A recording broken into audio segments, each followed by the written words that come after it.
This podcast is brought to you by Carvana. Selling your car shouldn't feel like a second job. It should feel easy. With Carvana, it is.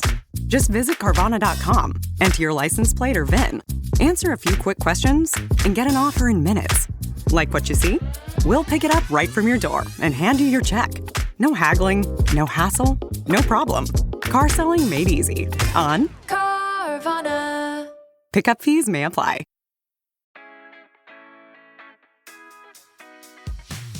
Hey there, Mama Work It Tribe. I'm Marissa Lonick, working mom of 4, lover of all things flow, family, and fulfillment. You're tuning in to the Mama Work It podcast, where we take aim at overwhelm, mom guilt, and exhaustion and swap them out for big dreams, belly laughs, and productivity that actually fits into your life. Every week, we dive into tips, motivation, and a healthy dose of fun so you can slay your day even when you're busy AF. Ready to feel seen, energized, and totally unstoppable? Let's get to work, mama.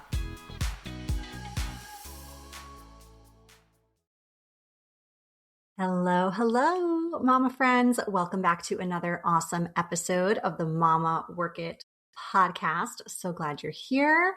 If you are new to the show, I am your host, Marissa Lonick. I am a working mama of 4 kiddos and the founder of Mama Work It, where we support you in all the hats you're wearing: mom life, work life, wife life, fill in the blank life. We juggle a lot and we are here to help. So welcome back. If you are a listener who has been here before, I am excited, as always, to be bringing you another hot topic about mom life, about working mom life.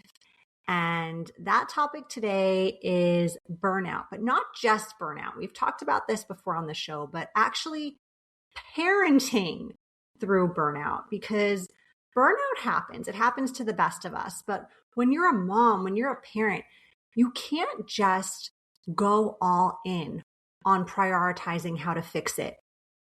Why not? Because there's all this stuff that's still happening in your life that you are responsible for. You've got kids, they've got sports, you've got work. Maybe you've got a baby that's not sleeping through the night. Maybe you've got a kid that just got strep throat or broke their finger. You've got appointments that you've made, food shopping that still has to happen, cooking, cleaning, packing lunches, laundry, so much laundry. And so if you are experiencing burnout and yet you still have this crazy responsibility list of things that need to get done, it can feel like a recipe for disaster. So friend, if you are listening to this episode, you are feeling any of these things, you're feeling emotionally drained, you're feeling maybe easily overwhelmed or irritable. Maybe you're feeling like you're giving and giving and giving and you've just got nothing left to give. Or like you're just kind of walking through life, going through the motions right now. I want you to know this first. You are not weak. You are not broken. You are probably just burnt out. And when you are experiencing burnout, that doesn't mean you stop loving your kids. It just means you're operating in this survival mode and you've probably been there for too long. So today's episode is for the mom who is running on empty, who is wondering, how do I keep going when I feel like I have nothing left to give? So I want to get started with talking about what burnout is and what it isn't. I really want to normalize this because I think sometimes we look at the symptoms of burnout and we think things that just aren't true. So first, let's talk about what it's not. Burnout is not laziness. It's not ingratitude. It's not failure. It's not saying to yourself, oh, I can't handle this. I'm not cut out for this. It's none of those things. What it actually is chronic emotional and mental exhaustion. So if you are constantly feeling tired emotionally, mentally, you may be in burnout. It is feeling detached or numb from things that you normally are not detached or numb to. It's feeling like you lose your patience faster than usual, like you have this short circuit, maybe feeling like you're just never caught up no matter how much work you do or how many things you check off your list. And most likely, it's carrying too much responsibility with too little support. So like the math ain't mathin' here. Burnout is a system problem, not a personal flaw.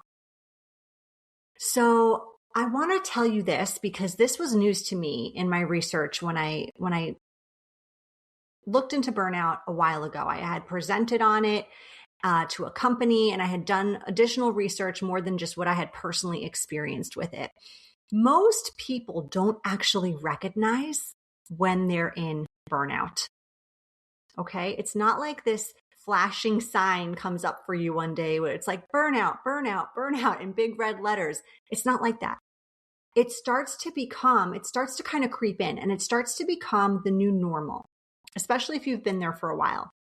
And what can be really tricky about that is it almost becomes like this bad habit that you need to break.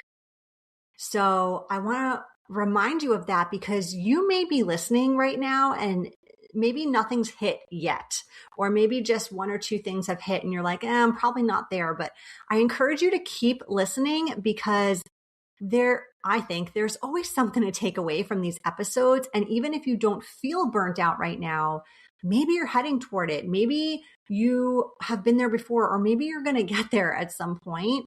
And I want you to have the tools and resources and warning signs you need to be able to handle it. So why are moms especially vulnerable to burnout?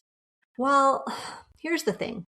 Moms, you've heard me say this before, and we've had so many guests too who have attested to this. We have something called the mental load. And to a lot of other people, this is invisible. It's not like we've got it tattooed on our forehead. It just lives inside our head. And so it's kind of like this invisible mental load, which makes it even harder. And it's heavy.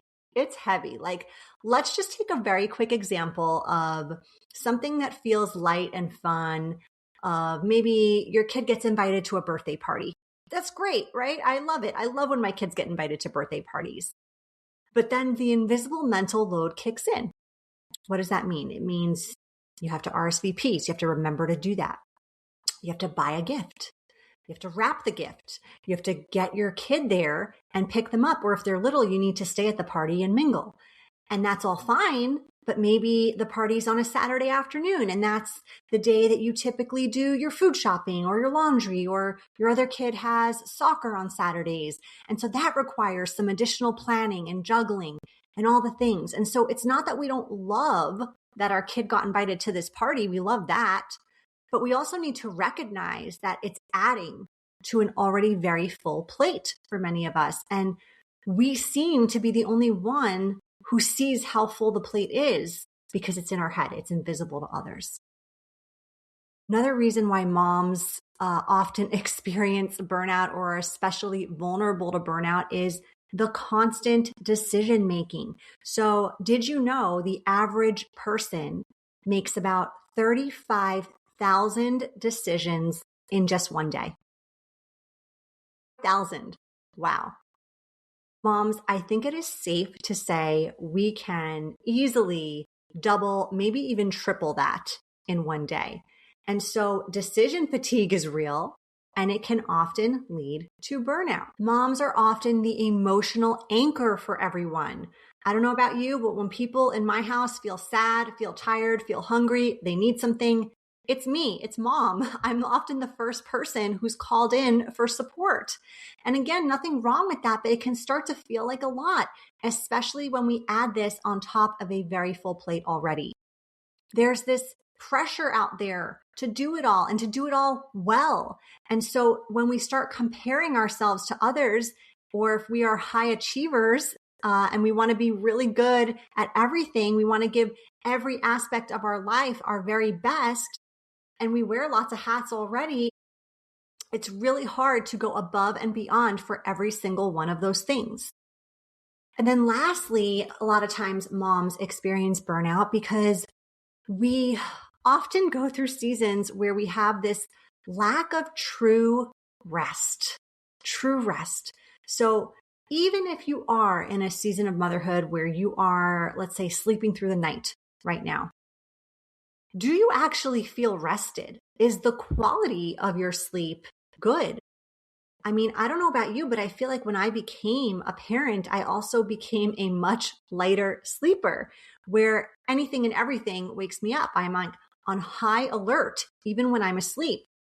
Or like if you decide to sit down and rest at any point of the day, are you really resting? Are you really mentally disconnecting? Or is your brain still swirling super fast, thinking about all the things you should be doing or you need to do or that need to get done tomorrow or whatever it is?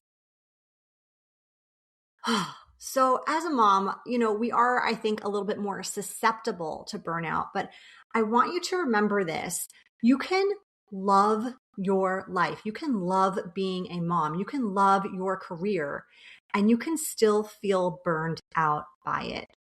Okay. You can feel grateful for all these things and burnout can still creep in and occur. It's kind of like that quote, you can be grateful for something, but still be working towards something else. Both can exist. They can exist at the same time and it is okay. One does not cancel out the other. All right. So if you're here with me now and you're still wondering like, am I burnt out? What are some of the common signs, symptoms? Let's go through a list real quick when it comes to that. So common signs of burnout, especially as a mom, maybe you're snapping over small things, kind of like crying over spilled milk. I want to share a really personal, vulnerable story with you here about a time where I definitely was in burnout and how this showed up for me in this way. So a few years ago, if you don't already know, we were moving from California to Texas. And so we were getting our house ready to sell. And we've got 4 kids, little kids. And, I don't know about you, but it's hard to keep your house really clean when you've got 4 kids running around. So we had just gotten the house cleaned. I was flying solo this week because my husband was on a business trip. So I had just had it professionally cleaned. We were having photos taken later that day. And what I was going to do is get the kids fed that morning before school, get them breakfast, quickly clean up the kitchen, make the beds again. And the house was going to be in tip-top shape for the photographers. You got it. Well, what happened? Yep, spilled milk. Spilled milk, exactly that. And you guys, I literally had like a temper tantrum in front of my 4 kids because of the spilled milk. Like I yelled, I stomped my feet, maybe I even cried a little in that moment. I was parenting from such a place of burnout during that season. I look back and I wonder how my nervous system didn't completely just shut down on me. So snapping over small things. Any other morning, we would have just cleaned up the spilled milk and gone on with our day. That day, I snapped. All right, feeling numb instead of feeling joyful. So maybe things that used to make you happy don't. I can remember another time it was Halloween.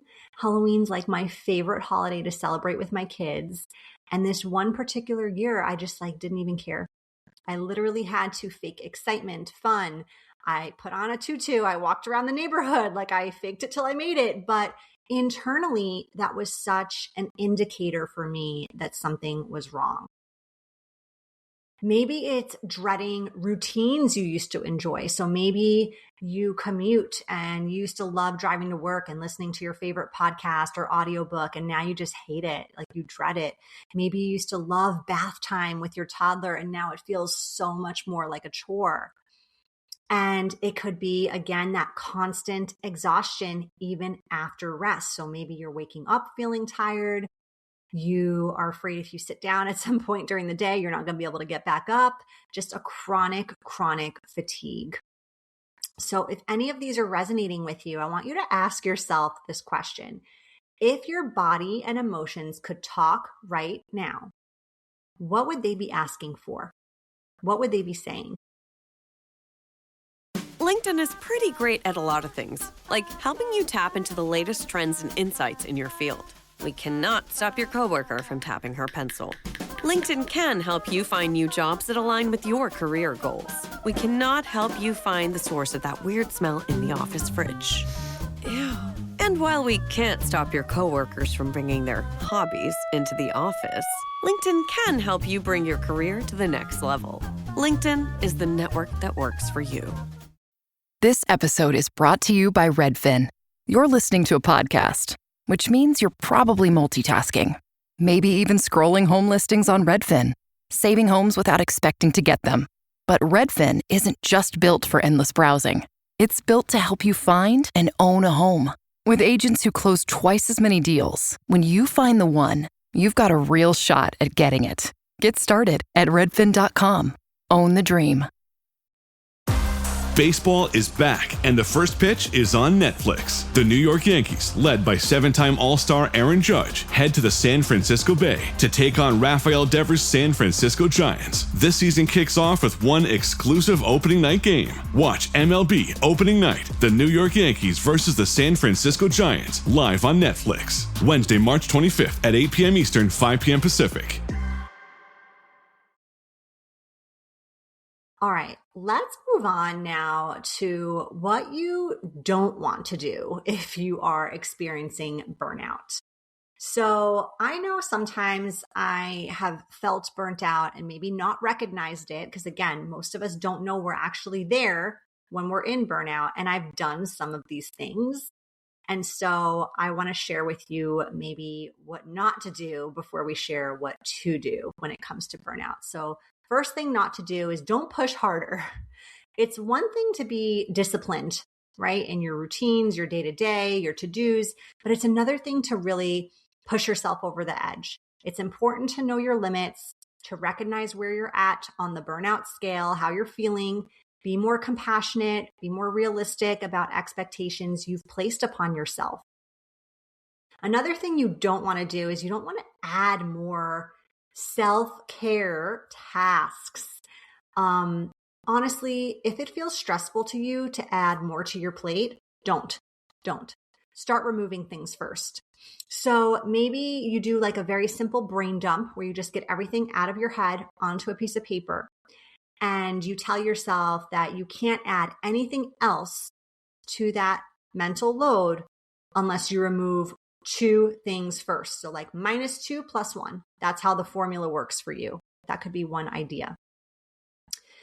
Next thing you don't want to do is you don't want to ignore your limits. Now, if you've been a listener for a while, you know I'm a big fan of self-awareness. I think it's just one of the most undervalued things you can do is getting to know yourself on all different levels. So the more you know about who you are, the better you are going to be able to prevent, manage, heal burnout in your life. When you know your limits, you know how much is too much. And guess what? It's probably different than your best friend, your sister, your colleague, whoever.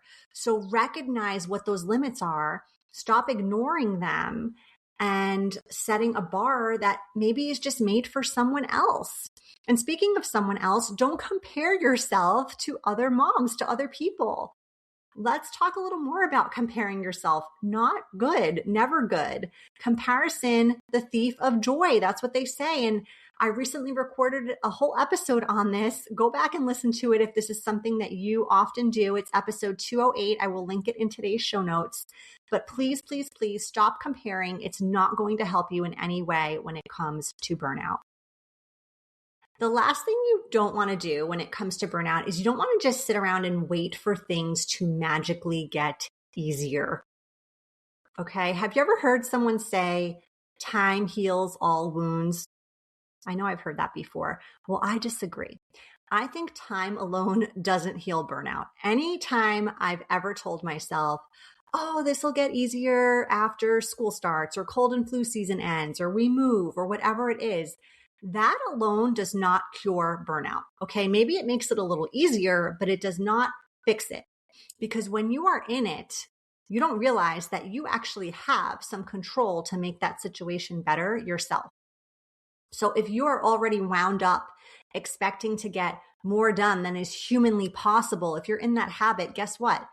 When the kids go back to school, you're going to just keep going at that intense burnout speed. Okay. If you think after cold and flu season is over, your burnout's just going to go away, think again, because something else is probably going to happen unexpectedly. Like maybe you'll have some work projects pop up that you weren't thinking were coming, or maybe your kid's going to break a bone. We had a kid last year break 2 different bones on 2 separate occasions. Okay. Just when we thought things were calmer, they weren't. After we moved cross country, I thought, oh, I'm not going to feel burnt out anymore. No, this was an active decision I needed to make in how I was showing up. It didn't just magically get easier.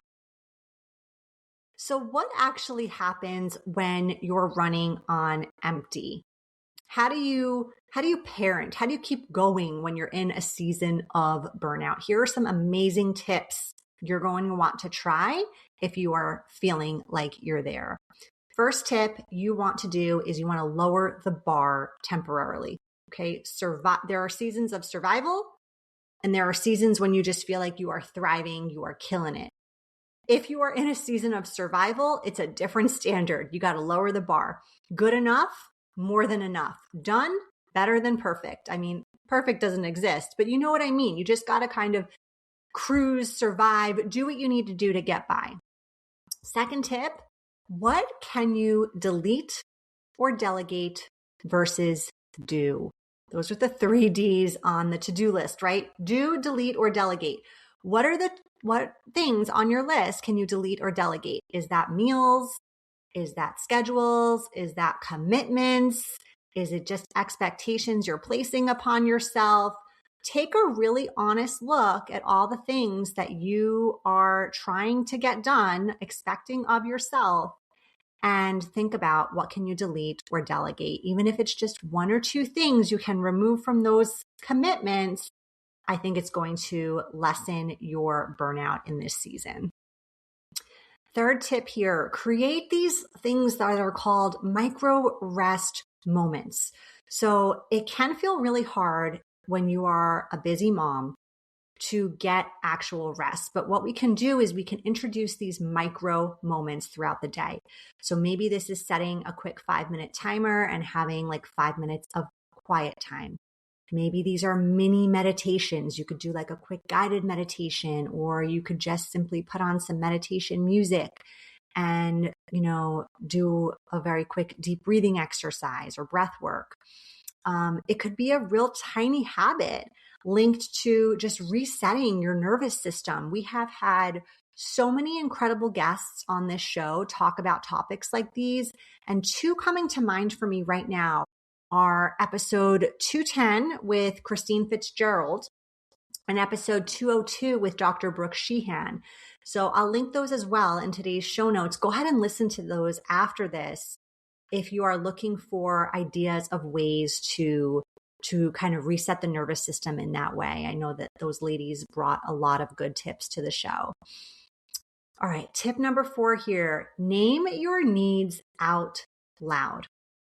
Okay, talk to someone, talk to your partner, talk to a friend, talk to a therapist. Honestly, even talk to yourself, whatever works. I am a verbal processor. I often need to talk out loud to get my thoughts in a clearer place. So talk to someone, even just talk to yourself. It can be a game changer. Tip number 5, regulate before you respond. This is kind of like those micro reset moments. You can use a tiny habit or something like that to feel more regulated before you actually react to things. So maybe it's taking a really good deep breath before you speak, before you respond. Maybe it's grounding, like going outside barefoot and just feeling really grounded. Maybe it's stepping away before reacting, like walk away if it's safe to do so, and then respond. So those are some good, quick tips I wanted to share with you when it comes to burnout and how to kind of handle it in that moment. All right. I want to get into a little bit of the parenting piece of this because I want to remind you of a few things. Yes, you need to show up as a parent no matter how you're feeling, whether you're completely burnt out or feeling like your best self. That's a given. You have to show up. But I want to remind you that your kids don't need perfection, okay? They don't need a perfect mom. In fact, kids benefit from honesty, from repair, from showing them your humanness and how to fix things rather than always being right. In fact, apologizing models emotional intelligence to kids. And when we model things, we're parenting, we're indirectly teaching kids how to do things. Sometimes being slower or softer is still quite powerful in your parenting. So like, even though maybe you are this high achieving doer type of person, if you're experiencing burnout and you do need to slow down a little bit or say no to more things, more commitments, more, birthday parties, whatever it is, just for a temporary season, that's okay. That's okay. Connection matters. That connection piece matters more than you constantly feeling happy and cheerful and in a good mood. So be compassionate with yourself and just know and remember that you're human and your kids seeing that human part of you is okay and actually probably helping them more than you think. Now, if you are feeling burnout, even if you've been there for a while, I want to remind you that it's not forever. It's not going to last forever. It can be actually quite a turning point, like a light bulb moment for you to implement change, to create change, to do something different, to get to a bigger, better place, honestly, in your life. And your simple awareness is the first step toward that. People say that quote about like, you're the author of your story, like you're holding the pen. You're allowed to totally shift and change directions and redesign your life. You're allowed to do that. And healing from burnout, healing in general, it's going to happen in layers, not leaps, not this very linear journey. It's going to be up and down and all around, but it can happen. And it will happen as long as you put the effort into making it happen. So friends, just to quickly recap before we wrap up today's episode, if you are feeling burnt out, it is real, it is valid, it is probably more common than you think. You are not failing. You're just overloaded. You've got too much on your plate right now. So even very simple, small changes matter and help. And receiving support, it is not weakness. It is not abnormal. It is necessary if you are experiencing burnout. So don't be ashamed to get it. You deserve care too. And the best moms, I think, are the healthiest moms, the moms who are feeling mentally, emotionally, just healthy in those spaces. So I want to encourage you, if you found today's episode helpful, please share it with a friend. Please leave a review, connect on social media. And until next time, keep on working it, mama. I will see you soon. Bye. That's a wrap for this episode of the Mama Work It podcast. I hope you feel empowered, inspired, and ready to take your next step. If this episode spoke to you, share it with another amazing mama, and don't forget to subscribe and leave a review. It helps us show up wherever you get your podcasts.